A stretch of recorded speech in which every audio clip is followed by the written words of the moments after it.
Hello and welcome to my channel. Try This is a series breaking down a certain game or playstyle of a game. Today we're going to be talking Commander and breaking down the Necron Dynasties pre-constructed deck.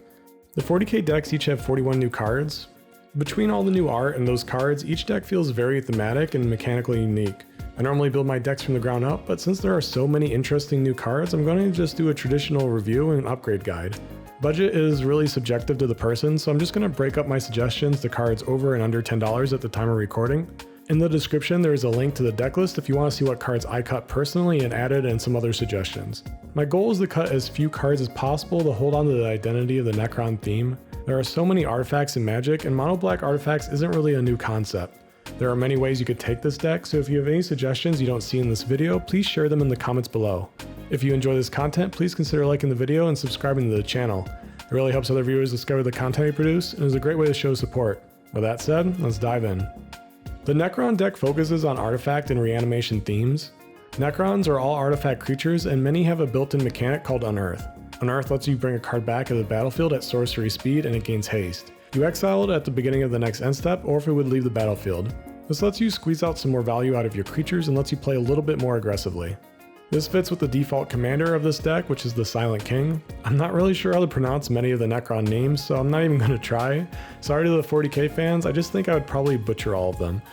All but 2 of the default creatures in the Necron deck are artifact creatures, and there are a few vehicles as well, so it's pretty likely you'll hit something with his mill trigger. Having flying is a nice bonus, as we'll likely always have safe attacks. Though, I feel like there's a better commander already in the Precon, which is the Traveler. I think his art is way more badass, and his attack trigger is very useful.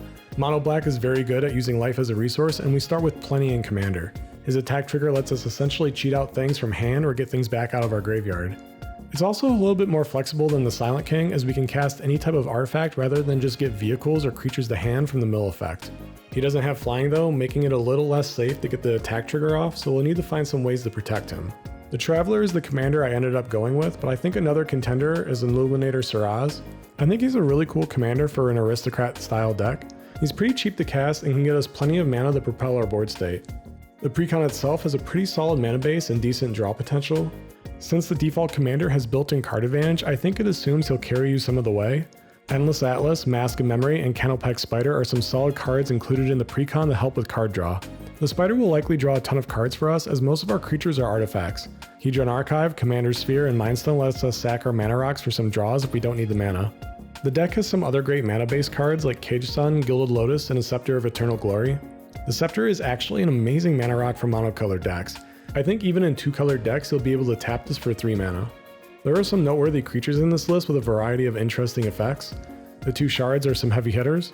They aren't exactly game-breaking, but they both have very scary effects. The Void Dragon especially is very powerful in the meta of Commander at the moment. With so many treasure-producing effects, this creature can get very large very fast. 2 of my favorite cards from the Precon are Darkness and Biotransference. It's cool to have a fog effect in mono black, and I think you'll see Darkness in a lot of decks in the future.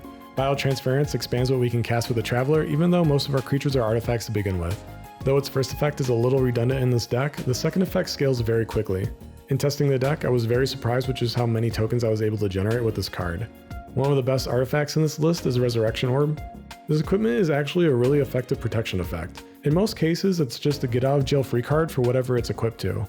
Sure, it doesn't re-equip, a creature could get exiled from graveyard, or multiple removal effects can focus down a creature. However, for a Precon, it's a pretty cool new card. Lifelink helps with the Traveler's ability also, and its recursion effect is always welcome. I'm not going to cover all the new cards in the deck, I just wanted to shout a few out.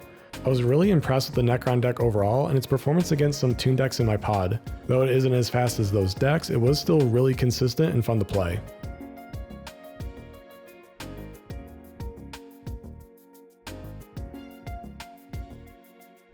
Starting off with some heavy hitters and Unwinding Clock and Darksteel Forge.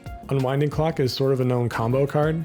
There aren't any combos in my example list or this video, but the clock synergizes very well with the deck overall. We can untap our creatures and our rocks and always have mana open on creatures to protect ourselves. Since most of our deck is artifact related, the Forge helps protect everything. It's a really effective card we can cheat out early on if we're using the Traveler as the commander. Next up is Lifeline in the Immortal Sun. Lifeline is an old card that affects us and our opponents. Basically, as long as one creature is on the field when something dies, those non-token dead creatures will come back at end step. It really fits with the Necron theme, though I think it would provide too much value to your opponents. I'm suggesting it for the flavor one, but I cut it personally for that reason. Sword of Hearth and Home and Black Market Connections are 2 ramp-related cards we could use to advance our board state. There are a couple of ETB effects in the deck that we could flicker our creatures for, but mostly the sword is just to get basics to field. Reanimate and Rise of the Dark Realms are 2 reanimation effects that are welcome in this list. Both can get our opponent's creatures out of their yards as well. Reanimate is especially useful as it's cheap to cast and once again uses our life as a resource. Last up is Erebos, God of the Dead, and his whip. Erebos is a nice draw engine that also shuts down healing for our opponents. His whip is just around $10 at the time of recording and gives all of our creatures lifelink. This is a great effect, especially if you use the Traveler as the commander. It has an activated ability which basically gives anything on our deck unearthed. It fits really well with the Necron theme and is a welcome include for this list.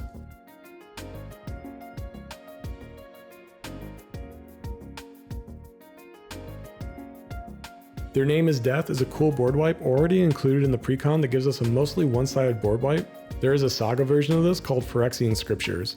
It is a little slow as it doesn't wipe anything until chapter 2, but it is really useful overall in the deck. It even gives us some graveyard hate after we wipe the board. Blinkmoth Urn and Phyrexian Reclamation are 2 great budget cards for this Precon. The Urn also helps your opponents, but with so many artifacts in this deck, it will likely help us out the most. Reclamation provides even more graveyard recursion. Burnished Heart and Solemn Simulacrum are 2 artifact creatures that join the Legion that will help us get basics to field. I am a little surprised that neither were originally added to the Precon, but they're both solid cards to add. Mirror Retriever and Bird Ruin are 2 recursion effects specifically for artifacts. They're really budget friendly and useful in any artifact focused list. Darksteel Plate and Basilisk Collar are 2 equipment cards for our commander or any other value creature we have on field. If you're using the Traveler, the Collar will help mitigate some of the life loss cheating out spells. Greed and Feed the Swarm are some generally good mono black cards you could add to the Precon. Greed is essentially a budget version of Erebos and gives us some extra card draw. Feed the Swarm is just a good removal card, but there are so many options in mono black for this. Agent of the Iron Throne and Marionette Master are 2 burn effects that synergize very well with this deck. This isn't really an aristocrat style deck, so you probably won't threaten the table too much with these cards. However, with so many artifacts in this deck, it's likely we'll burn our opponents quite a bit. I didn't cover every card in this deck or every suggestion I have for the Precon, so if you'd like to see the rest, check out the link in the description below.